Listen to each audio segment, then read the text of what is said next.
एकदन्ताय विद्महे वक्रतुण्डाय धीमहि तन्नो दन्ति प्रचोदयात्. श्रीमन्महागणाधिपतये नमः. गणपतीला नमस्कार करा.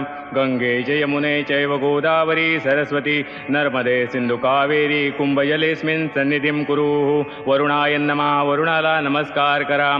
सर्व इष्टमित्र मंडळींना अक्षता मिळाल्या का? शुभमंगल. स्वस्ति श्री गणनायकं गजमुखं मोरेश्वरं सिद्धिदं बल्लाळो मुरुडं विनायकमहं चिन्ता